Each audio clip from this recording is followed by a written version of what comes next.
Hello everybody, welcome to It Was Tuesday 2024. That's right, It Was Tuesday has been going on for a year now. Rebranded as It Was Tuesday at the last Ultra Chen Awards, and here we are, 2024, a year later. It Was Tuesday, still going strong, and we are going strong with some important categories here for the Ultra Chen TV Awards, a tradition that we used to do as the Ultra Chen TV crew back in the days. Now that I just do solo because I'm by myself, but I hope you guys have still been enjoying the content with me all by my lonesome. Let's go ahead and get started right away. Let's talk about these are probably the big three categories over here, starting with Match of the Year. These are basically matches that for me stood out a lot and had a lot of significance as well. And interestingly enough, I mean, obviously, I've been so inundated with Street Fighter 6 this year. Last year, I was so inundated with Strive that all three of my matches of the years were from Strive. And so this year, it was really hard to find matches for myself personally outside of Street Fighter 6, because Street Fighter 6 dominated so much of my viewing, dominated so much of what I was watching and what I was paying attention to, etc., etc. However, I did get one match in here to sneak in here that wasn't a Street Fighter 6 match over here. It is back to Guilty Gear Strive, and that's actually Arc Revo Japan 2023, Gobo versus Mochi. Now, for those of you who didn't know, they had an Arc Revo Japan where they had a bunch of players going at it for a big grand tournament. And Gobo, the ever so very, very interested personality. Did I miss the eye? Oh my gosh, where's my eye in Mochi? There you go. There you go. Gobo is the guy with the crazy facial expressions who used Gold Lewis, who used Zato in the past. But he uses Asuka now. He uses Asuka now. Why can't I say this? He uses Asuka now. And, dude, if you guys don't know what Asuka plays like in Guilty Gear Strive, he is basically RNG the monster. He's the one with the cards that he can swap between sets, and you're like literally shuffling your deck all the time trying to find the cards, and then the cards come out at random, and so you got to make do with the cards that you have, etc., etc. It's so crazy, and you know, it's very clear that Asuka had the potential to be the best character in the game, but he is so difficult to pilot. And the reason why I have this in number 3 is because Gobo basically became the best Asuka player, and not only that, the way that he played him blew my mind. Because the way that Asuka works is he has 3 sets of cards. One is like the basic kind of bide your time, you know, build up. He's trying to build up to a win condition. He's trying to build up to have enough meter to be able to do a bunch of stuff, enough magic. So he has the overall package that helps him. He has the weird package, and he has the, just the absolute, just like crazy stuff package that's kind of strong, but kind of interspersed with less strong stuff, so it's really hard to play him properly. It's really, really crazy. And yeah, like honestly, to get to that win condition was largely like putting together Exodia, right? A reference that I can barely understand because I don't know anything about Yu-Gi-Oh? Yu-Gi-Oh? But the thing that made it crazy, and I think the thing that Arxis did not think about, is that he has a super in which he can just sit there and cycle through cards with a maximum time limit. And so you have 30 cards in deck. He has 3 decks, and the third one, which is the crazy one with the scariest tools that are, but don't have a lot of the basic stuff to accompany with it as much. Whenever you use all 30 cards in a deck, you get the whole 30 card deck back, randomized again. And so basically what happens is that in the deck, there are certain super powerful items in that third deck. The way Gobo played Asuka was that he would actually go to the third deck without building up necessarily the win condition, but he just repeatedly keep using that super in which he could basically mill his own cards and keep the good ones. And so instead of playing a deck where you would get the cool cards that you needed and have a few other things that you have to figure out how to get rid of, he just kept activating super and going, gone, gone, gone, gone, gone. I need this, gone, gone. I need this, I need this, I need this. Okay, here we go. 4 broken cards. Destroy you, blow you up, zone you. Oh my God, this is terrifying. Super. Mill, mill, mill. All the cards are gone. Back full deck again. Mill, mill, mill. Okay, here's the scary card. And so he actually found a way to continually use the craziest cards in the deck.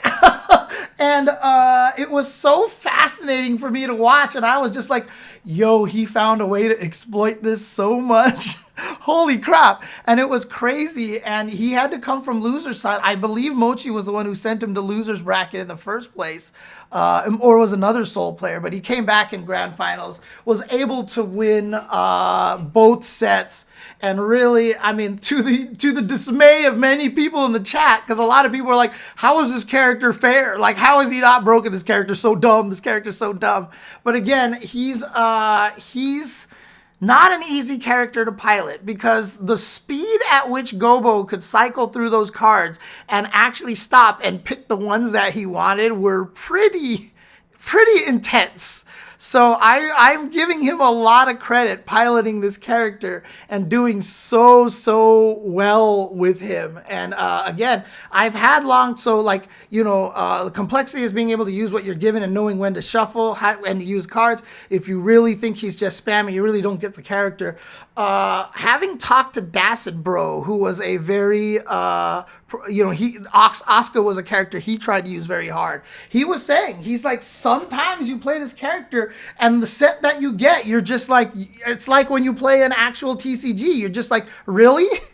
And then you spend a card and you get something that you didn't need and you're like, really? Like, it can be an absolute nightmare. And the fact that Gobo was able to pilot this character in a way to continually get to force himself to get what he needed all the time, really was fascinating to me. So that match, like, I saw that, I wanted to analyze that match. I just never got a chance to sit down and do that because I honestly just haven't streamed enough this past year. But honestly, I when I saw it, I was just like, this is insane. And, as miserable as it made everybody who went up against Gobo, it was fascinating to me and just a really interesting study in how to manipulate fighting game characters in a way that, even the developers don't think of. And that's one of the things, my favorite thing about the character is that, ArcSys designed a character, and they do this constantly. They design characters, and honestly, they don't know the potential of the character. They really don't. They try their best to make sure, but, when people, like Happy Chaos is a perfect example, like they design characters in a way for players to still be able to find their own things and really make it their own. I think that that's really, really cool. And so I really enjoyed watching that match. Number 2, and these are probably all going to start becoming a little more obvious here. Obviously, Street Fighter 6 at EVO was absolutely ridiculous, right? But while a lot of people would want to pick something like AngryBird, MenaRD in grand finals as their match of the year or whatever like that, I still think one of the most significant matches in that EVO top 6 was actually Tokido versus Kakeru. And yes, actually, there you go. Anti-Mage called it out even before I said it. Dude, that match was crazy. The ending was just absolutely wild. And, Kakeru was the story at that point. Don't forget, he went to Gamers 8 and won right afterwards. JP and Kakeru were the talk of the town. And nobody wanted JP to win, and everybody loves Tokido. And so, not saying anything anything bad about Kakeru. I'm not trying to downplay Kakeru, but like the fact that it ended the way it did with Kakeru with a setup that's supposed to work, but because it wasn't set up precisely, it was kind of done on the fly. His overhead didn't combo into the spike. And you know, I should just bring up the video so you guys can actually see this here. So you guys can actually just see this match. The way that it ended was absolutely brutal for Kakeru. And honestly, between that and his AngryBird match, he had the two most brutal losses in the tournament. He had the absolute two most brutal losses in the tournament. And I actually have a lot of sympathy for this guy. To be able to come back and win Gamers 8 afterwards was so impressive here. But if we actually watch the very ending sequence over here, this is it. This is the final round here. So you have these two going up against each other. And Tokido's already come back from being down 1-2. So the audience is already going nuts. He had a crazy comeback. And in fact, he had a crazy comeback in the previous game where all for intents and purposes, Tokido should have died. He was burnt out, down in a ton of life. And here he is again. Actually, it might be this round that I was thinking of. Like, look at this. This is like game over at this point. Tokido is... Oh, no, I'm sorry. It's Kakeru who's burned out. Sorry, never mind. This is not the situation that I was thinking of here. But here we go. We get the overhead here. Tokido almost kills him. This part right here is the crazy part. So Kakeru... So what he does is he manually sets this up over here. Okay, spike, and then he sets up a departure at some point. Here's the level 2. So again, this is brutal right here. He gets hit by this whole thing. He sets this up, and that right there, see? And this is the problem right here. He activated the level 2 raw like this. This is an unknown distance for him. This is an unknown distance, but he activates it in the perfect timing to catch Tokido out of this fireball punish counter, and he dashes up, and he set up a departure, right? So watch this. He spikes over here, spikes, Hadouken counter over here, blam, like this. He dashes up, departure. He sets up a departure. This departure is the key right here, because then here comes the target combo. That was a reset into the overhead. He reset. That wasn't a true combo right there. Start of a new combo. Spike misses. The spike went diagonal instead of straight down. It missed. And that messed up his combo. He didn't combo his 2 jabs. Went to the ghost, and Tokido mashes out a super. This is one of the most unfortunate endings that I have ever seen, but it changed the course of this entire tournament, because do I think had Kakeru defeated Tokido that he might have won this tournament? I absolutely do. I absolutely do, because he was on fire at this point. And sure, he lost to AngryBird on the winner's side, but I feel like he would have had the ability to reset the bracket and take out AngryBird. But that is a brutal loss right there. But of course, all the Tokido fans out there were so happy and so excited. Obviously, Tokido is a fan favorite. And even Tokido with that bow. And just look at his reaction. He's like, I kind of got lucky. I kind of got lucky. So that right there, to me, was one of the most important matches. Not only was it hype and just had the craziest ending with one just slight miscalculation, but it also affected the outcome of the tournament so much. Yeah, Kakeru's match, Brian F. covered that very detailedly against Joshi. He could have just killed him. He had gone for the BMB, but he messed up his setup, etc., etc. But there you go. That was for me, honestly, one of the best matches of the year. So I have that as number 2 here. And so, like I said, you know, I know a lot of people probably would have figured that AngryBird versus MenaRD for EVO Finals should have been should be the actual best match from Evo. Well, it is. It is. I do have Kakeru versus... I do have AngryBird versus MenaRD as the best match of the year. And again, we had beautiful things like this going on in the background. This was such a wonderful moment. 7,000 entrants coming down to the wire. I mean, look at that. That is just a shot. That is a shot to see right there.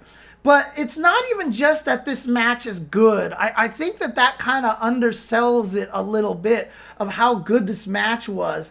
It's also the moment was amazing. But my favorite part of the match is honestly really, and this is why I love offline events so much. My favorite parts of these matches, I'm trying to see if I can find any of the clips here. Let me see if I can find... I probably should have wrote these down the first time before I went into this. But there was some times where when you saw the two players, like they were just laughing and having a great time. Like they were just like, oh gosh. Oh yeah, here's a good example right here. Like you see this and they're just like playing and, they're talking, like smile. Like, look at this. Like, I love this. I love this. Like that, you don't understand how much it meant for me to see that kind of interaction between the two players. Even at one point, MenaRD's controller dies.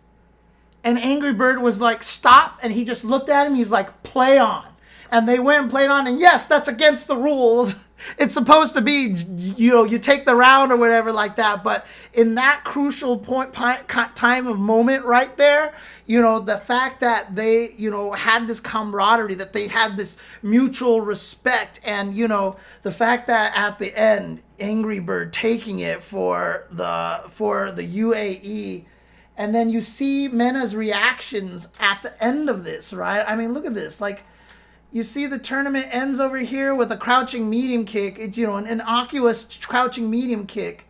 And there it is.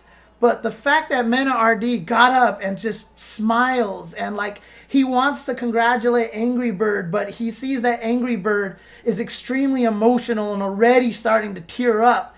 And so MenaRD gives him his moment and until AngryBird reaches out, then they hug. And then, they have words here talking to each other. And AngryBird is just so emotional. And you could see how much it hit him that he won Evo. And look at this. Look at the sportsmanship from MenaRD. A man who has been there twice already. Happy for his friend. And then, of course, the celebration here from AngryBird. Like, everything about this was just such a wonderful, wonderful moment. What a great match. And it wasn't just because of the match itself, but everything surrounding it as well, honestly, is what made this so great for me. So once again, shout outs to AngryBird and MenaRD. What a match. What a great match. And that's number one of the year. Like, it's hard not to. It feels like the corny choice, but like, gosh, it's such a good match. So it's such a good match. Oh man. Okay. Anyways. All right. Whew. Gather myself here. Let's do this here. Fighting game of the year. This one's tough. This one was actually kind of hard for me in a weird way. Because honestly, I didn't really know what to put for number 3. It's been a very, very weird year. And I know a lot of people are going to side-eye me very, very badly for my number 3 choice here. And that's because I'm going to give it a tie. I'm sorry, I'm tasty Steving this right now. But number 3, I'm giving to Street Fighter V and Tekken 7. What a great way to end these years for these games. These games have lasted so long. Like, these games really stood the test of time. And, have really given us so much in terms of fighting games. Now, while Tekken 7 won't be over officially until just a few more weeks, a couple more weeks, you know, what Street Fighter V was able to give us at Capcom Cup 9 and all the years before that. And how long has Tekken 7 been a part of our community? That game, we've been playing that game for like 8-9 years or something, when it was just starting in the arcade, and all these weird versions in Evo kept finding ways to get it into the lineup, even though there wasn't any like home versions and stuff. Tekken 7 has been around forever, and at one point in time ruled the fighting game community. It was the #1 game over Street Fighter V. It was closing out events. It had more entrants at events, more viewers at events. Tekken 7 was king of the fighting game community at one time, and that's after Tekken had been languishing for quite some time, and the fact that Tekken is still the only truly 3D fighting game out there right now, alongside Soul Calibur 6. And in this next generation, we have no new VF, we have no new DOA, we have no new Soul Calibur. Tekken is like literally the only 3D game out there now, and it has just been carrying this torch for so long.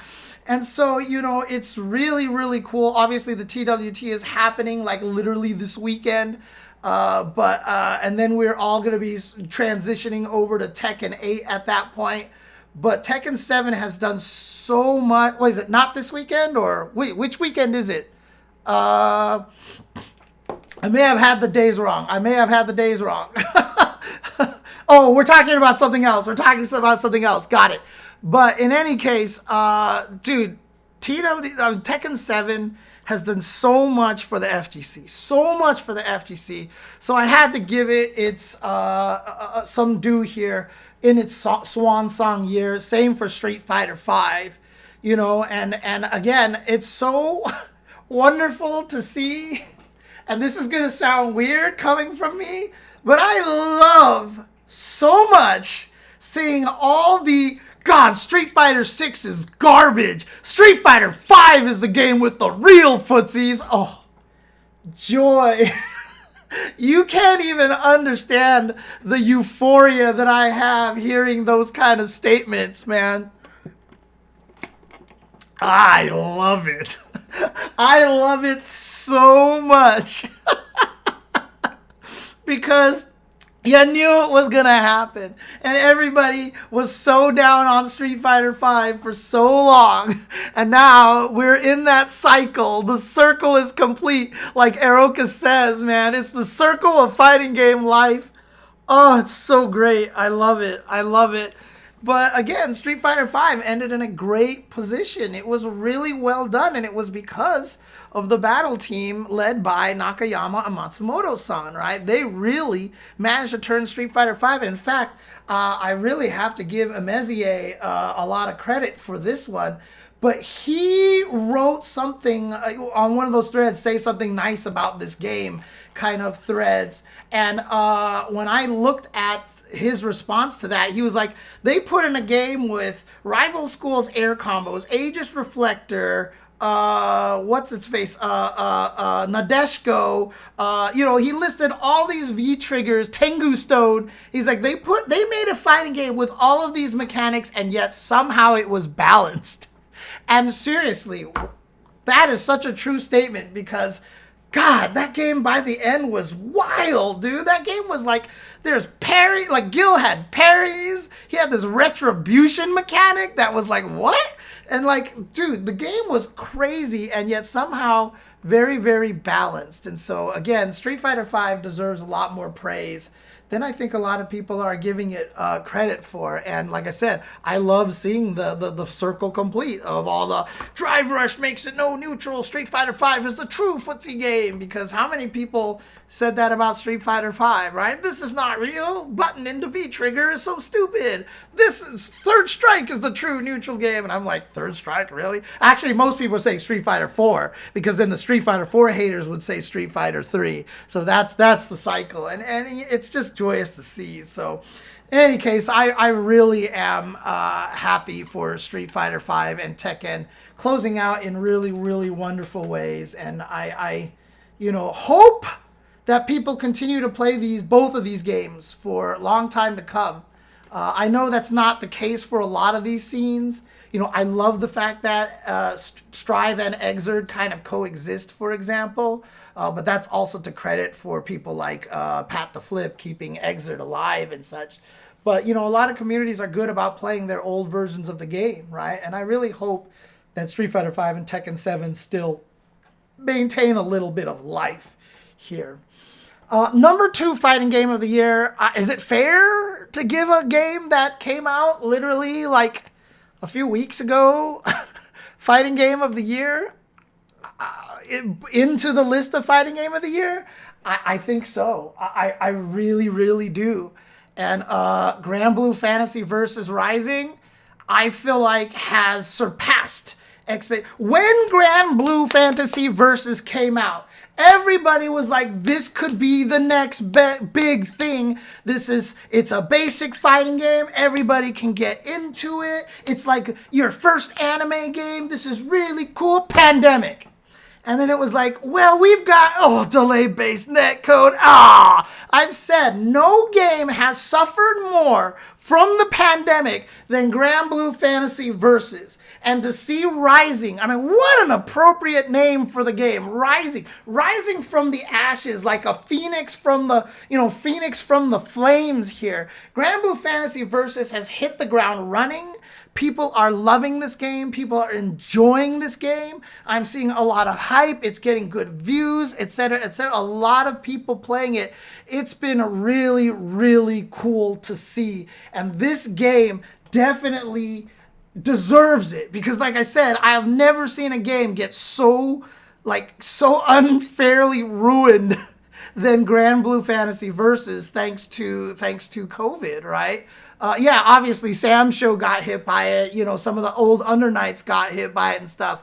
But Granblue was a new property backed by a big old company with the potential to do a lot of really cool things with an IP that is just ginormous around the world from the mobile platform and stuff. And then it was just like, and that was it.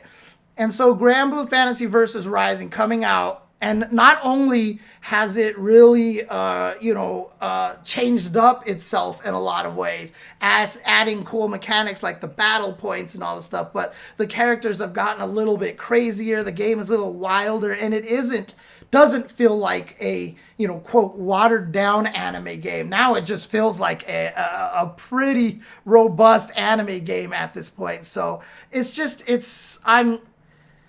for me personally, even though I haven't messed with it as much as I want to, we'll get to that in a future category.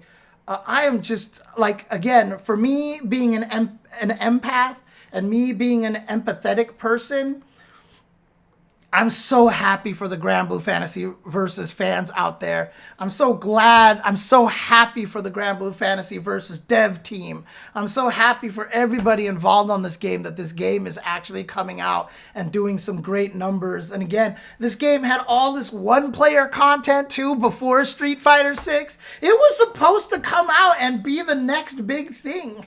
And the pandemic really, really messed it up. And so again, I'm so happy to see this. I'm so happy to see this early success.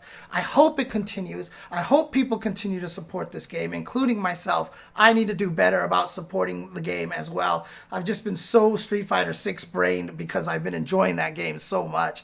But I need to do better about playing other fighting games. But I'm hoping it does well. The free version that's out there has actually, I think, been doing pretty decently. I think people are actually using the free version to actually get a hold of what the game is about a lot better. I know I used the free version and I went through a ton of stuff. I went through the entire tutorial for the game on the free version, which was actually really cool. And they just announced 2B coming out in the game. Jesus. That's gonna do well as well. So, I mean, it says in the chat, the Granblue team has an actual passion for fighting games. A lot of the Granblue mobile game staff love fighting games. Director and lead for Versus is a huge fighting game fan, and more importantly, loves the fans and wants a good product. So there you go. That's really cool. And yeah, the free version is actually free. It just cycles which characters are available at the time. But I mean, that's a good way to get people interested, right? And, you know, free-to-play models haven't had as much success in fighting games in the past, but it seems like it's working because, you know, I see a lot of people. Giuna's always out there reminding people of the free versions out there. He's really pushing for the game because he's really enjoying it. And he's not the only one. I've seen so many people are like, dude, Granblue is a really good game. You should be playing this game. You should be playing this game. So really hope that, you know, more people get into it and the free version helps, I think. Oh, man. Well, yeah, I mean, that's a good sign, though, if the paid version has more players compared to the free version, because maybe that means they're all being converted. So, yes, Granblue Fantasy Versus Rising, not even a month old, only existed for half of a month of 2023, is my number 2 fighting game of the year, with no qualms. With no qualms. It 100% absolutely deserves that spot. And of course, number 1 is Street Fighter 6, right? I've already talked about it a lot in the newcomer of the year, but you know, the fact that Street Fighter 6 came out and wasn't just a great fighting game, but is a great video game is the story of the tape here, right? Is the tale of the tape. You know, the world tour, the modern controls, the accessibility, the battle hub. Oh my God, let me tell you how much I love the battle hub. You know, a lot of people are mad that the costumes coming out are only for Battle Hub and World Tour and stuff. But dude, like, there's a lot of people in Battle Hub, and Battle Hub is great. I love the Battle Hub. It's been my favorite way to play Street Fighter 6 without question, honestly. It was Fighting Game of the Year at the Game Awards. Sure, that really doesn't mean anything, but still. Take that, Game Awards. Ultra Chen TV Awards, more important. But, like, honestly, they did so many things right. Like, I mean, it came out of the gate. People were loving the game. Obviously, as any fighting game does, as the meta really starts to define itself, people start to get mad at mechanics. But early on, I love the drive rush mechanic. It added, I mean, even though the game has input buffer like 5, you know, there's a lot to the game that added a lot of execution requirements. You know, there was a lot of heart in the game because of the parry system and just more mechanics overall in general. Talked about how wonderful the frame meter is, you know, as I said, World Tour, Battle Hub, these great modes. And then they put the fighting game, they just put the fighting hub, not the fighting... Why can't I remember what it's called? The Fighting Grounds. The Fighting Grounds, which was, hey, you guys want to play the games just via menus? Here, right? Like, they have all the crazy stuff, but then there's just that. I mean, I told the story one time in the Battle Hub. I was just running around after I finished some matches, and I ran to the DJ booth, and I started playing music just because. And then one guy was standing there, like literally just standing there. And then all of a sudden, his avatar turned, ran up to the DJ booth, and he started headbanging like this. And then I finished playing, and we looked at each other and like gave each other fist bumps, and then we ran apart. And I was like, this is the greatest experience I've ever had. Like, this is the coolest thing. Like, that's the kind of experience I want. Like, I fought somebody with a 25, like, we fought for like 30 matches in a row. And after we were done, we got off the cabinets and just bowed to each other, waved to each other and stuff. And it was just really cool to see that kind of relationship that you can do because of the avatars and stuff. But on top of all of that, I mean, yeah, the gameplay is great, but God, the character design... They actually made Blanca interesting, and I'm terrified by that. And all the new characters, like, I have not been this happy with a whole swath of new characters. Like, I think Marisa, Manon, JP, Jamie, you know, Luke doesn't really count, but he kind of does. Kimberly, you know, like, all the new characters they've added to this game have been awesome. I think Aki is, like, Aki is just like one of the coolest characters ever. Like I'm surprised how much I ended up liking Aki just as a character and personality. Because when I first saw her, I was like, she's just gonna be evil poison lady. But then the way they kind of turned her, the weird relationship with Fang, but then also she kind of knows there's a little bit of Stockholm syndrome, but she's also just kind of giddy at the same time and stuff. I don't know. And then the lore, oh my gosh, like the lore that they're going with the characters. I actually just want to do long videos about these kind of things, but they're doing some research and making sure the characters have some really interesting references and stuff. So I love the character designs. And again,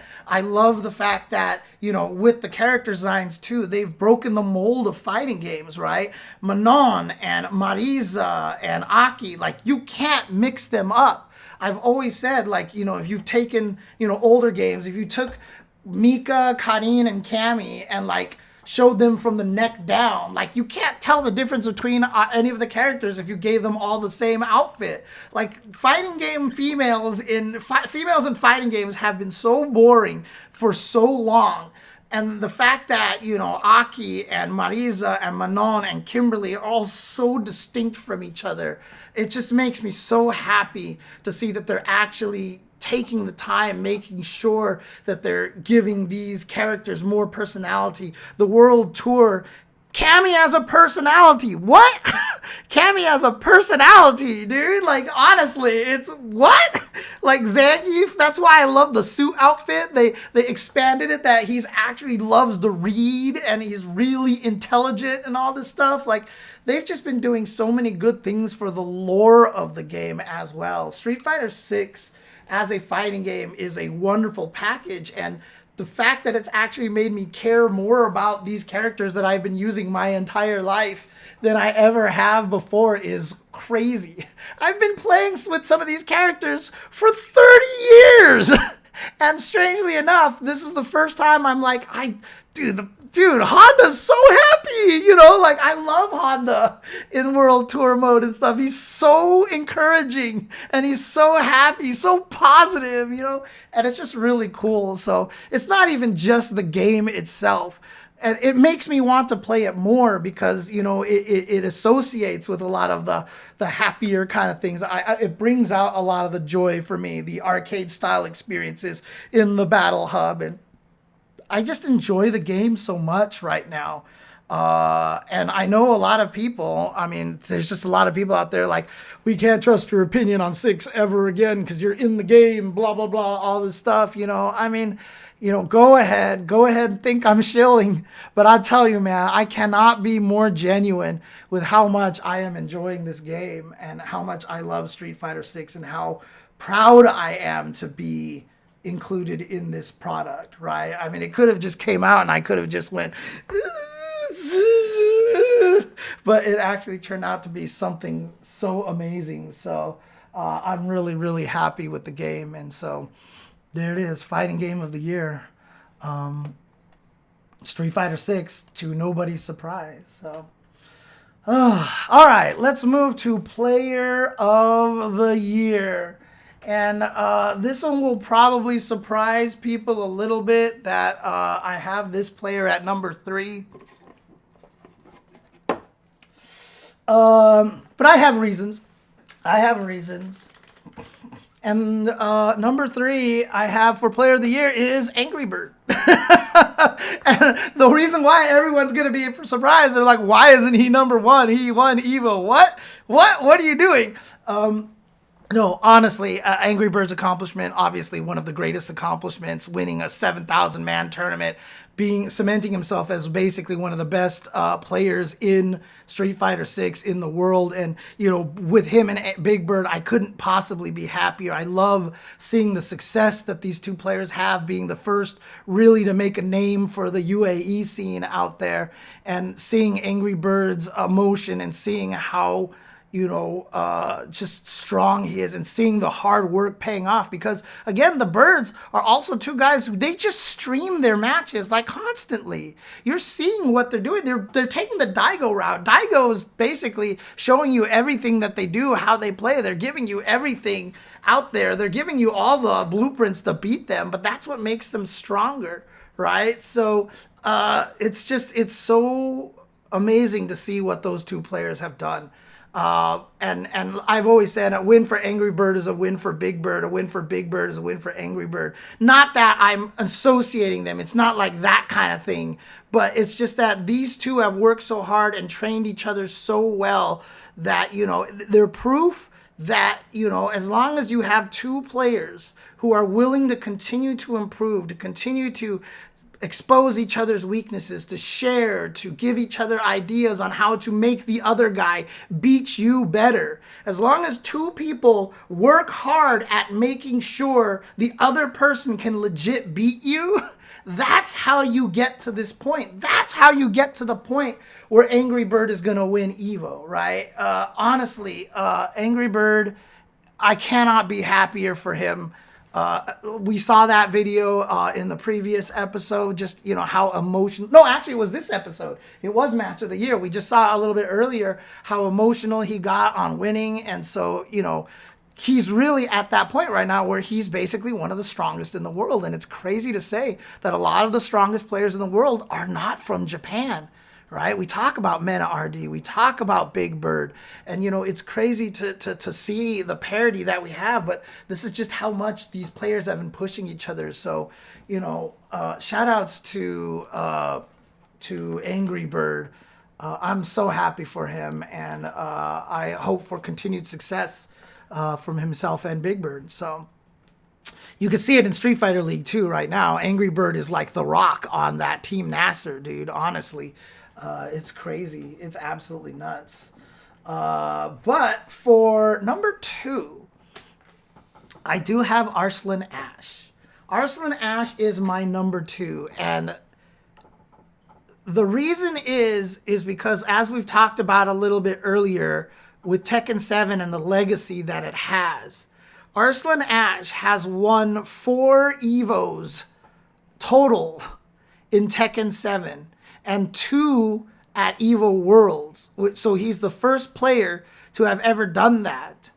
He's the only repeat Evo Tekken 7 champion, Evo Worlds champion, and he won Evo Japan earlier in the year.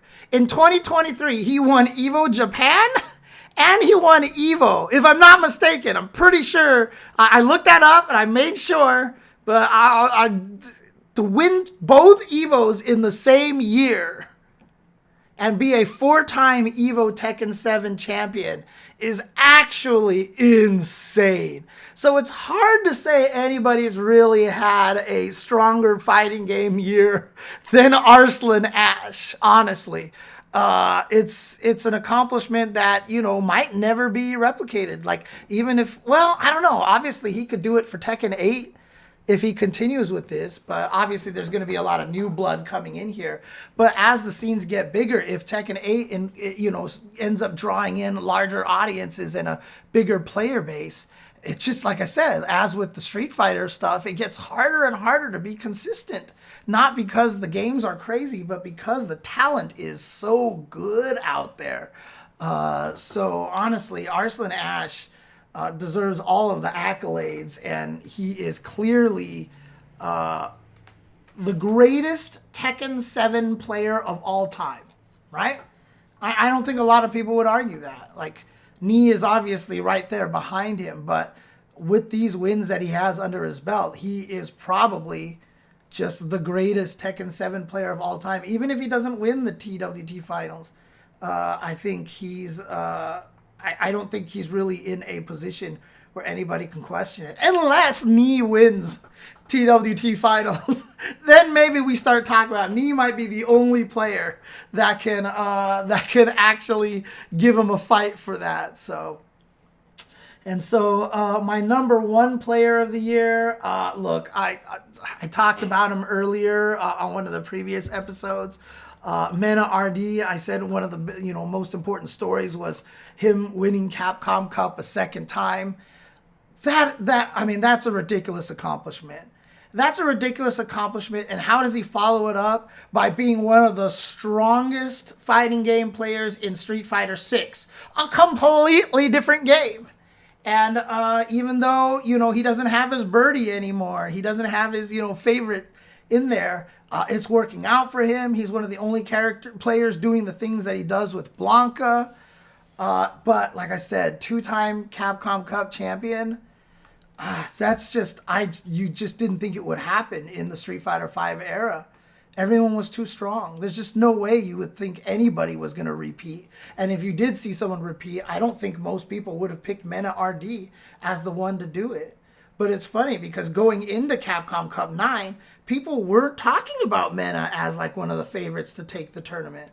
He wasn't really in that conversation. People were talking about ending walkers and a lot of the Japanese players and such, the Koanos, the Idoms, etc., the Punks, and then Mena was like, hey guys, I'm a Capcom Cup champion, and he wins it, and now I swear the level of play that he has is just beyond anything that I've seen in a long time.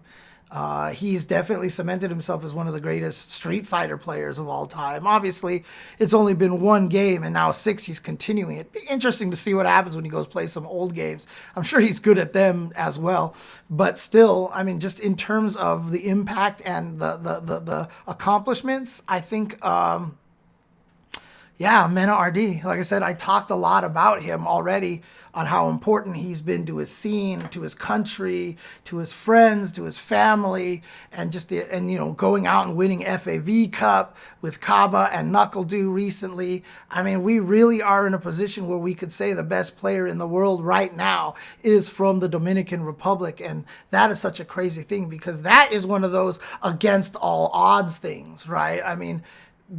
When you're already starting in the Dominican Republic or maybe in one of the Latin American countries or South American countries, you're already starting from a deficit, right? You see the visa problems that a lot of players have. They aren't able to travel very well. How do you even afford traveling to there? Because, a plane ticket that's affordable for us is so different for the citizens of the Dominican Republic, et cetera, et cetera. To be able to get himself to that point where he traveled and then, was able to win Capcom Cup, start sponsoring his teammates, et cetera, really put DR on the map is really, really important. So I think that's such a strong thing. He's consistently loses to Kakeru in tournaments. Sure, but he won Capcom Cup, second place at Evo, et cetera, et cetera. How do you argue? How do you argue with that? And Kakeru has been struggling a little bit himself, It's not necessarily just about whether you win or lose to people. It's just when you win, how you're winning, and where you're affecting everything as well. He is the second-time Capcom Cup winner, and on top of that, runner-up at Evo, and on top of that, just been winning so many events and just being such a presence. And I think that's a really, really, really powerful thing. And again, to be that consistent in this day and age is absolutely insane, right? Again, we've mentioned it. Tokido, Daigo, Kakeru, Bonchan, none of these guys are in Capcom Cup. MenaRD managed to make it. And remember, he went to the 2 offline events and finished top 4 in both of those events. Okay? So he went to the giant offline events and finished top 4 in both of those. Runner-up at Evo and winner of Capcom Cup.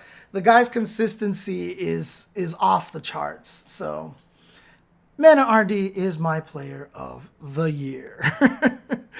So congratulations to these guys out here. Again, if you guys are watching this on YouTube, 2 other episodes of the Ultra Chen TV Awards before this one. And then another one coming out soon, if not already. So just check youtube.com/UltraChenTV to see all the latest, sort by latest videos. You should be able to see all of the Ultra Chen TV Awards out there on the channel. So, but that's it for this episode. This is the big one, obviously, match, fighting game, and player of the year. These are like the best actor, best director, best actress film kind of things. And so after this, we're going to get a little more introspective. Unfortunately, we are going to talk about the worst of the year. I hate doing the bad stuff towards the end, but it is what it is. It just fit more with the other categories in a division like this. So if maybe next year I'll figure out a way to do it differently so that the worst of the year isn't at the end. But in any case, thank you guys for tuning in and watching. Thank you guys for, always supporting my content here on YouTube. For those of you on Twitch, see you in just a little bit. But for those of you on YouTube, the day that this podcast graced your ears was the most important day of your life. But for me, it was Tuesday.